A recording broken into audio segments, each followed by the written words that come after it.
સુગંધ સુગંધ સુગંધ, ચારે તરફ માત્ર સુગંધ, દૂર દૂર સુધી ફેલાયેલી સુગંધ આખરે છે શેની? બાગમાં મઘમગતા ફૂલોની, પ્રભુને ચરણે ચઢેલા ચંદનની, કે પછી મનને સુગંધ સાગરમાં તરબતર કરતા અત્તરની? પણ જો હું તમારા કુતૂહલ ભર્યા પ્રશ્નના જવાબમાં એમ કહું કે આ સુગંધ કોઈકની વિષ્ટામાંથી એટલે કે કોઈકના મળમૂત્રમાંથી ઉઠી રહી છે તો? What? Aroma from the faeces? Impossible! I simply can't believe it.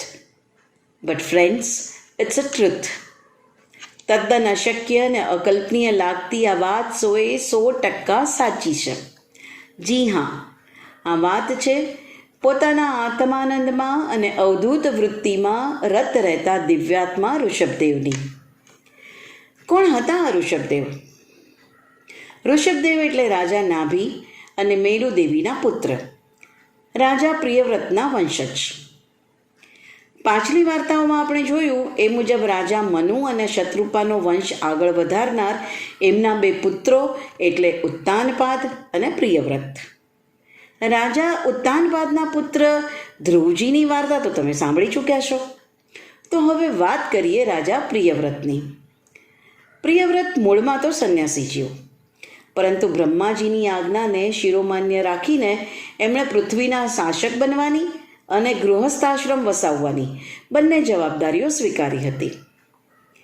પૃથ્વીનો કારોબાર સંભાળ્યા બાદ પ્રજાપતિ વિશ્વકર્માજીની પુત્રી બહિર્ષ્મતી સાથે સંસાર માંડ્યો, જેના પરિણામ સ્વરૂપ એમના જીવનમાં 10 પુત્રો અને 1 પુત્રીના પગલાં થયા.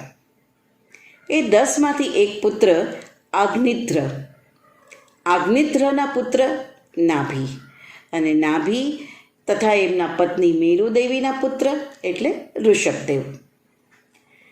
નાભીનંદન ઋષભદેવના અંગ પર જન્મથી જ ભગવાન શ્રી વિષ્ણુના શંખ, ચક્ર વગેરે ચિહ્નો અંકિત થયેલા હતા. કેમ ન હોય? ભગવાને પોતે વચન આપ્યું હતું. વચન? કેવું વચન? અને ક્યારે અપાયું હતું આ વચન? રાજા નાભી અને એમની ભાર્યા મેરુદેવી ખૂબ જ ધર્મિષ્ઠ, બધી વાતે સુખી, પરંતુ સંતાન સુખની ઉણપ. ભગવાન સિવાય તો એ ઉણપ કોણ પૂરે? પતિ પત્નીએ ખૂબ જ ભાવપૂર્વક, પૂરી શ્રદ્ધા અને વિશુદ્ધતા સાથે યજ્ઞનું અનુષ્ઠાન કર્યું. મનમાં પિતાંબરધારી કમલનયન પ્રસન્નચિત્ત શ્રીહરિનું ધ્યાન ધર્યું. પ્રેમ અને આદર સહિત બ્રાહ્મણોનું પૂજન કર્યું. યજ્ઞ કાર્ય સુપેરે ચાલ્યું અને ભક્ત નાભીની મનોકામના પૂર્ણ કરવા ભક્તવત્સલ પ્રભુ યજ્ઞ પુરુષ સ્વરૂપે આવી ઊભા. માંગો વત્સ, શેની કામના છે? યજ્ઞ પુરુષના દર્શનથી ગદગદ થઈ ઉઠેલા રાજા નાભીના નયનોમાં હર્ષના અશ્રુ ધસી આવ્યા. વર્ષોની ઈચ્છા પૂર્ણ કરવા પ્રભુ સ્વયં પધાર્યા. એ જોઈને પ્રભુ સ્તુતિની સાથોસાથ તરત જ બોલાઈ ગયું, હે ભગવાન, આપની સ્તુતિ કર્યા વગર તો એક ક્ષણ પણ ન વીતે. આપને પુનઃ પુનઃ પૂજવા, પળે પળે આરાધવા એ જ અમારા જીવનનું લક્ષ્ય છે. પ્રભુ, એટલે જ મારી પત્નીના કુખેથી નખ શીખ આપના જેવો જ પુત્ર જન્મે એવી અભિલાષા છે. ભગવાન મલકી ઉઠ્યા, સસ્મિત ઉત્તર આપ્યો, રાજન, અદ્દલો અદ્દલ મારા જેવું બીજું સ્વરૂપ તો ક્યાંથી લાવું? તમારી અભિલાષા પૂર્ણ કરવા મારે સ્વયં તમારે ત્યાં જન્મ લેવો પડે. પણ તથાસ્તુ વત્સ, હું જ તમારે ત્યાં પુત્ર રૂપે અવતરીશ. બસ આ જ વચન પૂર્તિ હેતુ ભગવાન શ્રી વિષ્ણુએ લીધો એક નવો અવતાર. ભક્તની અનોખી માંગણી સામે ભગવાનની કેવી અદ્ભુત કૃપા! ખરેખર તો ઋષભદેવનો જન્મ આ સંસારમાં રજોગુણયુક્ત મનુષ્યોને મોક્ષ માર્ગનું જ્ઞાન આપવા માટે થયો હતો. ઋષભ એટલે સર્વશ્રેષ્ઠ. ઋષભદેવમાં સમતા, ઇન્દ્રિય નિગ્રહ, શાંતિ, કરુણા, ક્ષમા, વૈરાગ્ય જેવા ગુણ બાલ્યકાળથી જ ઉદિત થઈ ગયા હતા. વધતી આયુ સાથે એમનું બળ, તેજ, યશ, કીર્તિ, પરાક્રમ, શૂરવીરતા પણ વૃદ્ધિ પામી રહ્યા હતા. નાભીખંડ તરીકે ઓળખાતા આપણા દેશમાં ઋષભદેવની ખ્યાતિ ઉત્તરોત્તર વધી રહી હતી. એમની યોગ સાધનાનો પ્રભાવ દેવતાઓને પણ એમની પ્રશંસા કરવા ઉત્સુક કરતો, જેને જોઈને એક દિવસ ઇન્દ્રના મનમાં ઋષભદેવ પ્રત્યે ઈર્ષા જાગી. પોતાની મહત્તા સાબિત કરવા દેવરાજ ઇન્દ્રએ નાભીખંડ પર મેઘ વર્ષા કરવાનું સદંતર બંધ કરી નાખ્યું. પરંતુ ઋષભદેવે પોતાના યોગ પ્રભાવથી આકાશમાંથી કૃત્રિમ વર્ષા વરસાવી. પછી તો નાભીખંડમાં પ્રજાની જરૂરિયાત મુજબના સમયે વર્ષા થતી જોઈને દેવરાજ ઇન્દ્રને સમજાઈ ગયું કે ઋષભદેવ શ્રી નારાયણના જ અવતાર છે. પછી શું? ક્ષમા પણ માગી અને પોતાની પુત્રી જયંતી સાથે ઋષભદેવના લગ્ન પણ કરાવ્યા. યુવા ઋષભદેવનો રાજ્યાભિષેક કરાવીને રાજા નાભી અને મેરુદેવીએ શેષ જીવન નરનારાયણની આરાધનામાં ગાળવા માટે બદ્રિકાશ્રમ તરફ પ્રયાણ કર્યો. નાભીખંડ તરીકે ઓળખાતો દેશ હવે અજનાભખંડ તરીકે પ્રસિદ્ધ થવા લાગ્યો. સરતા સમય સાથે ઋષભદેવનો સંસાર વિસ્તૃત થયો, પરંતુ રાજકીય અને સાંસારિક કર્મો વચ્ચે પણ એમની તપ સાધના અવિરતપણે આગળ વધી રહી હતી. 100 પુત્રોના પિતા ઋષભદેવ હંમેશા પોતાના સંતાનોને એવો જ ઉપદેશ આપતા: પ્રભુએ આપેલો આ દેહ ભોગ વિલાસ માટે નહીં, પણ તપ સાધના માટે છે. જડ પદાર્થો પ્રત્યે મોહ રાખવાથી અધપતન થાય છે. તપથી અંતઃકરણ શુદ્ધ થાય છે. માટે તપ કરીને પ્રભુ પાસે સિદ્ધિની નહીં, જ્ઞાનની માંગણી કરવી. જ્ઞાનાત કૈવલ્યમ. પ્રભુ, મને એવું જ્ઞાન આપો કે મોક્ષ મેળવવો સહજ થઈ જાય. મને એવું કૈવલ્ય જ્ઞાન આપો કે હું દરેક પ્રકારના કર્મ બંધનમાંથી મુક્ત થઈ જાઉં. બીજું બધું ત્યાગી શકાય છે, પણ સિદ્ધિઓના મોહને ત્યાગવો અતિ કઠિન છે. નામની લાલસા મનમાં મદને જન્મ આપે છે, માટે એનાથી દૂર રહેવું જ હિતાવહ છે. જગત મિથ્યા છે, માટે અનેક કલ્પના અને ઈચ્છાઓ પાછળ ભાગતા આ ચંચળ મનને પરમાત્મામાં સ્થિર કરવું.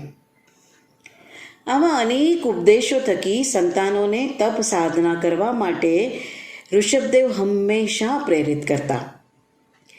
જ્ઞાનાવતાર ઋષભદેવે આકાશગમન, અંતર્ધ્યાન થવું, પરકાયા પ્રવેશ કરવો, મનની ગતિથી પણ વધુ તેજ ગતિ સાથે શરીરનું સ્થળાંતર કરવું, એવી અનેક પ્રકારની વિદ્યા ઉપરાંત એમના શરણે એમની સેવામાં આવેલી અનેક સિદ્ધિઓનો આદરપૂર્વક અસ્વીકાર કર્યો હતો. એમને તો માન્ય હતી માત્ર પરમહંસ દશા. Paramhans Dasha is such a yogic state of mind which can be attained only after passing through the most difficult transcendental journey. હું શરીર નથી, આત્મા છું, માત્ર આત્મા છું. બધી પીડા, દુઃખ, યાતનાથી પરે આત્મા શરીરથી ભિન્ન છે એનો અનુભવ તો કોઈક જ કરી શકે. પરંતુ ઋષભદેવ માટે આ બધું સહજ હતું. આનંદરૂપ આત્મા સાક્ષી ભાવે બધું જુએ, પણ ક્યાંય બંધાય નહીં. એ જ બ્રહ્મજ્ઞાન. આ બ્રહ્મજ્ઞાનને કારણે એમનું મન જડ અને ચેતનમાંથી સદા વિમુક્ત રહેતું. જેમ હંસ આપસમાં અવિભાજ્યપણે એકરૂપ થયેલા દૂધ અને પાણીમાંથી માત્ર દૂધ તારવીને પીવાનું સામર્થ્ય ધરાવે છે, એવી જ રીતે ઋષભદેવ વિષયાસક્તિ રૂપી પાણી ત્યજીને બ્રહ્મસુખ રૂપી દુગ્ધ પાન કરવાનું સામર્થ્ય ધરાવતા. ઋષભદેવ ભગવાન વિષ્ણુના જ્ઞાનાવતાર, દિગંબર સંન્યાસી સ્વરૂપ, જેમની અવતાર ચેષ્ટાઓનું રહસ્ય સમજવું સાધારણ મનુષ્યની બુદ્ધિથી પરે છે. જ્ઞાની પરમહંસો માટે ત્યાગનો આદર્શ સ્થાપિત કરવા ઋષભદેવે સર્વસ્વ ત્યાગ્યું. ભગવાનના પરમ ભક્ત એવા પોતાના જ્યેષ્ઠ પુત્ર ભરતને રાજગાદી સોંપી મૌન વ્રત ધારણ કર્યું લિંગ દેહને વિસરાવી ઋષભદેવ દિગંબર અવસ્થામાં વન જંગલ ગામ ગામ વિહરવા લાગ્યા. પોતાની યોગ સાધનામાં બાધક બનતા લોકોથી અંતર રાખવા અજગર વૃત્તિ અપનાવી વિચિત્ર ચેષ્ટાઓ કરવી શરૂ કરી. ભૂખ તરસ પ્રત્યે સદંતર ભાન, નગ્ન અવસ્થામાં સ્થિત, દેહ પર દિવ્ય તપ સાધનાના તેજો વલયનું આવરણ વિસ્તરેલું હોય.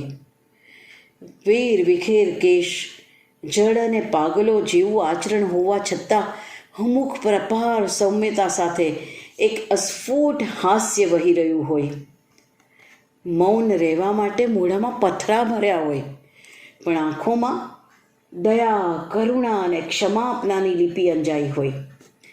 અને ઉન્મત્ત અવસ્થામાં પણ આત્મામાં વસેલા પરમાત્મા પ્રત્યે સંપૂર્ણતઃ સભાન રહેતા હોય એવા ઋષભદેવ સાધારણ મનુષ્યોને અસમંજસમાં નાખતા. એમનો દર્શાવેલો મોક્ષ માર્ગ અતિ અસાધ્ય લાગતો. ઇન્દ્રિયો પર પ્રભુત્વ મેળવવા એમણે સૂચવેલી તપ સાધના ખૂબ આકરી લાગતી. પણ જૂજ લોકો એવા પણ હતા જે એમના દર્શાવેલા માર્ગ પર ચાલવા સદા તત્પર હતા. ભૂખ તરસ વિસરાવીને આત્માને વિશુદ્ધ કરવાની પ્રક્રિયામાં પ્રવેશવા તૈયાર હતા. અસાધારણ તપશ્ચર્યા અને કઠિન ઉપાસના કરવાવાળાઓનો આ વર્ગ આજે જૈન સમાજ તરીકે પ્રખ્યાત છે. વૈષ્ણવો માટે ઋષભદેવ અર્થાત ભગવાન શ્રી વિષ્ણુના 24 અવતારમાંનો એક અવતાર અને જૈનો માટે 24 તીર્થંકરમાંના પ્રથમ તીર્થંકર આદિનાથ ભગવાન. બે ધર્મ સંસ્કૃતિનો કેવો અલૌકિક સુમેળ. સંસર્ગ દોષથી દૂર જ્ઞાની પરમહંસ ઋષભદેવના જીવનની અંતિમ ક્ષણ પણ જાણે એમનો સિદ્ધાંત સમજાવતું દ્રષ્ટાંત બની ગઈ હતી. કર્ણાટકના કુટક-વનમાં ઋષભદેવ વિહરી રહ્યા હતા ત્યારે અચાનક દાવાગ્નિ પ્રગટ્યો, જેમાં તેઓ અલોપ થઈ ગયા.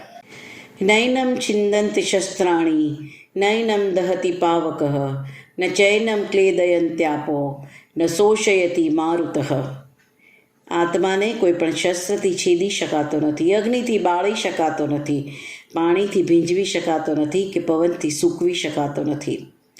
The soul can never be cut into pieces by any weapon, nor can be burnt by fire, nor can be moistened by water, nor can be withered by the wind. શરીર અને આત્મા બંને ભિન્ન છે. દેહ બળે પણ અવિનાશી આત્માને કંઈ ન થાય. શું દુનિયાને આવું સમજાવવા માટે ઋષભદેવે સ્વયં દાવાગ્નિમાં પ્રવેશ કર્યો હશે? મારી જેમ અનેક લોકોને અચરજમાં નાખે એવું વંદનીય ચારિત્ર ધરાવતા મહાન વિભૂતિ ઋષભદેવને ચરણે લાખો નમન. મિત્રો, હવે સમય છે આજના બે સવાલ પૂછવાનો. ઋષભદેવના અવતારનો ઉદ્દેશ્ય શું હતો? બીજો સવાલ છે, ઋષભદેવ ભગવાન શ્રી વિષ્ણુના કયા અવતાર સ્વરૂપ હતા? તમારા જવાબ મને વોટ્સએપ, FB કે યુટ્યુબ પર આપી શકો છો અથવા ઈમેલ પર પણ મોકલાવી શકો છો.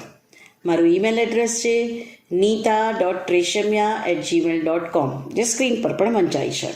અને હા, યુટ્યુબ, ફેસબુક, ઇન્સ્ટા અને અન્ય સોશિયલ મીડિયા પર માત્ર નીતા રેશમિયા ટાઈપ કરીને મારા અકાઉન્ટમાં જઈ શકશો.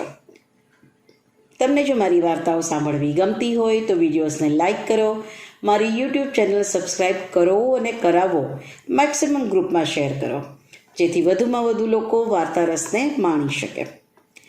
રજા લેતા પહેલાં દરેક વાર્તા રસિકોનો ખૂબ ખૂબ આભાર. તમારા નીત નવા પ્રતિભાવો તમારા પ્રેમનો પડઘો પાડે છે. તમારો વાર્તા પ્રેમ આવી જ રીતે કાયમ અકબંધ રાખજો અને મારી અંદર જીવતા વાર્તાકારને સદા પ્રોત્સાહિત કરતા રહેજો. તો ચાલો, હવે તમે સોશિયલ મીડિયા પર લખો મારા સવાલના જવાબ, તમારી કમેન્ટ્સ, અને હું લઉં રજા. ફરી મળીશું આવતા શનિવારે સાંજે 5 વાગે. ત્યાં સુધી સૌને નીતા રેશમિયાના જય શ્રી કૃષ્ણ.